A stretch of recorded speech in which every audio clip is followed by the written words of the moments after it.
Hola chicos, ¿podéis ir tomando asiento, por favor? Gracias por quedaros, por venir a este escenario. El plató 2. Este es el plató blockchain y aquí es donde haremos todas las charlas sobre blockchain. Rápidamente, anuncios de interés. Si todavía no tenéis el wifi, es Firefox Love TOA 18. Hay una app de TOA y si tenéis alguna pregunta mientras la gente está hablando, podéis enviar vuestras preguntas dentro de la app. Hay una cosa llamada Slido y es justo ahí donde podéis poner las preguntas. Estoy muy emocionada de presentar al siguiente ponente. Él es Rob Habermeyer. Me encantan estas notas. Él tiene experiencia en investigación y desarrollo en blockchain, sistemas distribuidos y criptografía. Pero creo que él es algo más que eso. Es un chico genial, tiene buen gusto musical y es la mejor persona en el mundo para meterse en una conversación sobre cualquier cosa en este ámbito. Él también aparece en nuestro podcast, el podcast Zero Knowledge, en caso que queráis echarle un vistazo. Rob, el protagonismo es tuyo.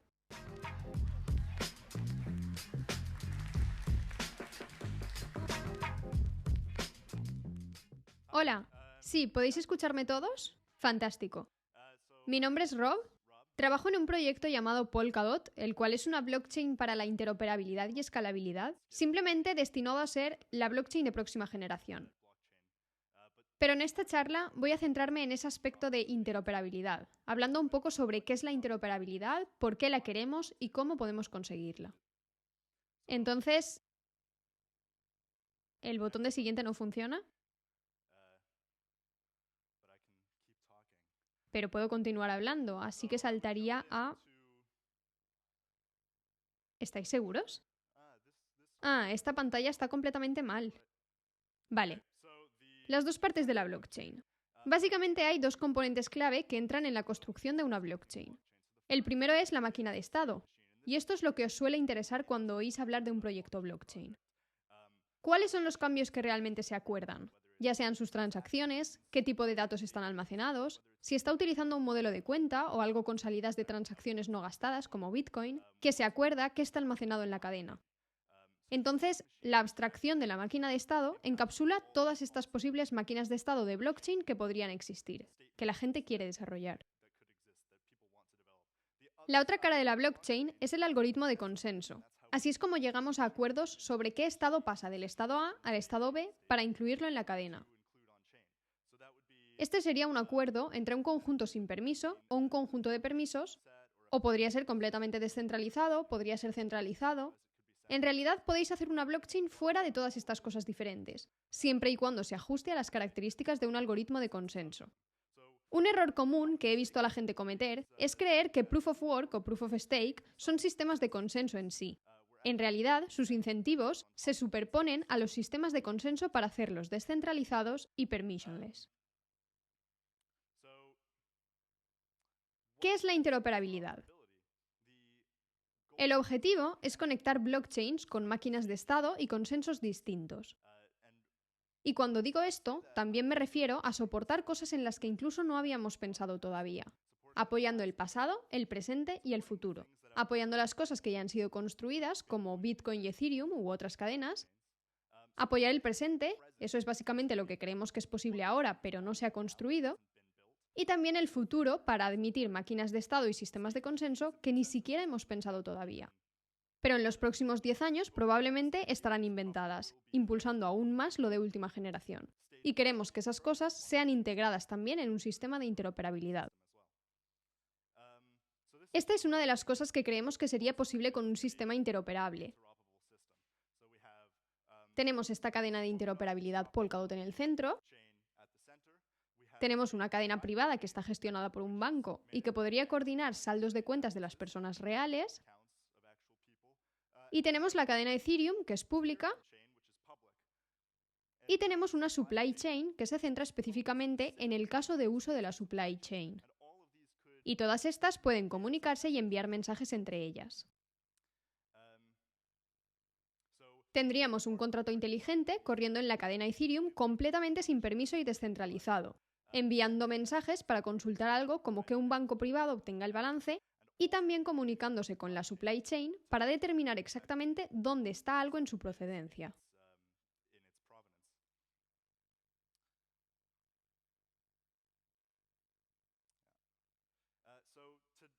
Para abordar un poco la situación actual, tenemos el hecho de que una talla no sirve para todos cuando se trata de blockchain.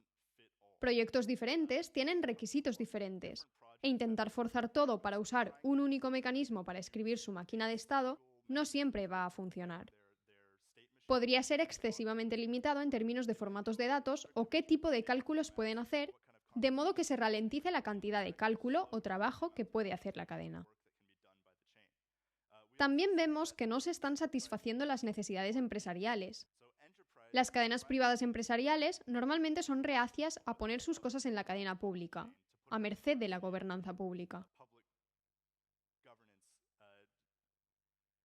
Lo que quieren es gestionar sus propios datos, pero hacerlos accesibles a la cadena pública.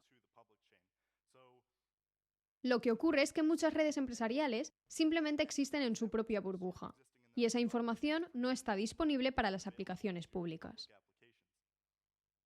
Uno de los objetivos de la interoperabilidad es básicamente permitir la existencia de esas cadenas privadas, pero también hacer que sus datos sean completamente accesibles desde las cadenas públicas según lo determinen las cadenas privadas. De este modo, no está a caprichos de la gobernanza de la cadena pública, pero sigue siendo accesible.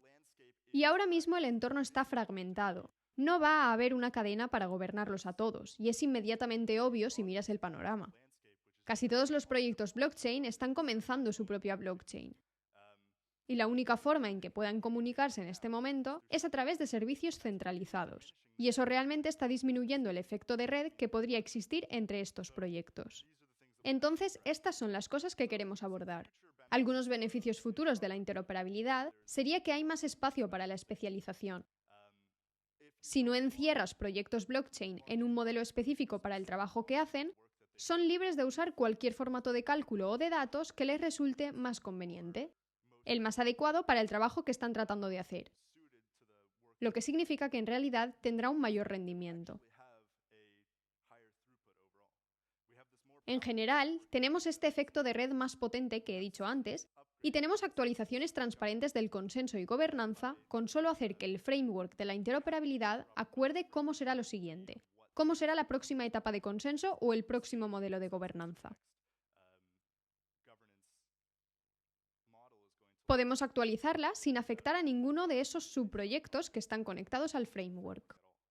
Entonces, yendo un poco más allá con los tokens, la interoperabilidad de los tokens es claramente deseable, y cuando mucha gente piensa en la interoperabilidad, ese es el caso de uso principal en el que están pensando. ¿Cómo vamos a llevar los tokens de una cadena a otra? ¿Cómo hacemos un exchange descentralizado de una forma completamente sin confianza? Pero esto realmente solo es la punta del iceberg. El envío de mensajes arbitrarios es mucho más importante porque siempre podemos encapsular transferencias de tokens en el paso de mensajes arbitrarios. Pero podemos encapsular mucho más, como llamadas de contratos inteligentes a través de cadenas. Si estoy en la cadena A y no tengo funcionalidades de contrato inteligente, pero sé que hay un contrato inteligente en otra cadena a la que estoy conectado, puedo hacer que ese mensaje pase a ella, solicitando la ejecución del contrato inteligente y tomar el resultado de vuelta de forma asíncrona. O viceversa, puedes tener una plataforma de contrato inteligente la cual es, por definición, un poco menos eficiente porque es estrictamente más general, pero puedes tener conocimiento de una cadena que realiza tipos de cálculo altamente enfocados para cosas como privacidad o procesamiento de datos para inteligencia artificial o IoT, y puedes llamar a eso y registrar dispositivos o solicitar cálculo de alto rendimiento y recuperar el resultado. Entonces la interoperabilidad va en ambos sentidos. No tienes que elaborar un algoritmo de consenso o implementar uno, ni reunir recursos de seguridad para ello. Solo tienes que escribir tu máquina de estado interesante, que es probablemente lo primero que te importaba, y conectarla a esta red de interoperabilidad. Pero es opcional, por lo que podemos tener cadenas que tienen su propio consenso y puentearlas, aunque aún así son vulnerables al problema que mencioné antes. Tendríamos el set de validadores de la Relay Chain gestionando los puentes externos a esas cadenas con consensos diferentes. Esta es una mirada un poco más cercana al diagrama que estaba en la última diapositiva. Tenemos esta Relay Chain en el centro, tenemos una Parachain, que es una cadena adherida que utiliza el mismo consenso que la Relay Chain, por lo que es una parte de esa seguridad compartida. Y hay diferentes geometrías. Hay muchas figuras diferentes aquí para representar que las máquinas de estado de estas cadenas son diferentes en realidad. Y luego también tenemos un puente a una red pública como Ethereum. Todas estas cadenas ahora pueden interoperar con las que han sido registradas con Polkadot Network incluso mucho después de que Ethereum ya existiera. Y tal vez tenga algún tipo de innovación novedosa, pero aún puede comunicarse con una red pública de Ethereum, o quizás una red pública de Bitcoin, o algo para la privacidad, o lo que sea que las personas puedan conectarse a través de puentes. Con la seguridad compartida, el principal problema es que reunir recursos de seguridad para una cadena es difícil. Básicamente tienes que encontrar mineros o encontrar stakers y asegurarte de que el valor total de los recursos de seguridad no sea fácilmente atacable. Incluso lo estamos viendo en estos días que pequeñas cadenas Proof of Work están siendo atacadas todo el tiempo porque las grandes compañías mineras en China pueden arrollarlas sin ningún problema. Entonces están compitiendo por recursos limitados, y muchos de estos recursos ya podrían estar concentrados. Así que solo para recalcar este punto, que las transiciones de estado innovadoras pueden ser integradas en los consensos de las Relay Chains, es algo muy bueno, porque de repente estamos abordando el agregado de toda esa seguridad reunida para todas esas cadenas en lugar del máximo. Este es un diagrama que lo explica. Otro gran reto sería la custodia de los fondos en una cadena externa. En realidad, todavía no hay una solución general porque se deriva del problema de reversión de cadenas más débiles que describí antes. Y estos puentes normalmente requerirán un comportamiento muy específico por parte de los validadores de la Relay Chain, y los traspasos a nuevos validadores son difíciles. Por ejemplo, si estos validadores están gestionando una wallet multifirma en alguna cadena externa, cuando hay un nuevo set validador en la Relay Chain, necesitan entregar la custodia de esta wallet multifirma al nuevo set. Y ese podría ser un proceso complicado que puede no ser tan fácil en una cadena externa. Por supuesto, también necesitamos que esta estrategia de mitigación introduzca algún tipo de beneficio económico especial. Hay ciertas técnicas criptográficas que podemos usar para evitar la traición, haciendo que los traidores se traicionen entre sí. Y estamos investigando eso, pero en realidad no hay una solución general. Solo como un ejemplo de a lo que me refiero cuando digo que puedes integrar una cadena privada, básicamente es integrar una parachain en la red que usa su propio algoritmo de consenso. Pero este algoritmo de consenso es justo lo que ha sido aprobado por la autoridad privada. Entonces, la seguridad compartida de Polkadot está verificando que todo lo incluido en Polkadot haya sido aprobado por las autoridades de la red privada. Pero obviamente no puede producir bloques que hayan sido firmados por las autoridades de la red privada. Y eso significa que la red privada puede determinar exactamente qué datos quiere poner a disposición. Es posible que solo haga una especie de manifiesto de qué cambios existen o qué datos existen en este momento disponibles, sin hacer que las transiciones que nos llevaron allí estén disponibles. Y ahora los datos estarían disponibles para todas las otras cadenas integradas en la red Polkadot, pero estarían completamente gestionados por las autoridades de la red privada. Muchas gracias. Si queréis mirar el desarrollo de esto, de hecho lo tenemos todo de código abierto para la primera implementación. Está siendo desarrollada por Parity Technologies en esta URL de GitHub. Hay algunas otras webs que podéis revisar si estáis interesados en aprender más sobre Polkadot. Y si queréis conectar, aquí hay algunos usuarios de Twitter, también podéis enviar mensajes. Supongo que este es el momento de las preguntas. En realidad, Rob, no tenemos más tiempo para las preguntas, lo siento. Entonces no me hagáis preguntas. Le podréis preguntar más tarde. No quiero escuchar vuestras preguntas. No, podéis venir a hablar conmigo después y os responderé. Muchas gracias.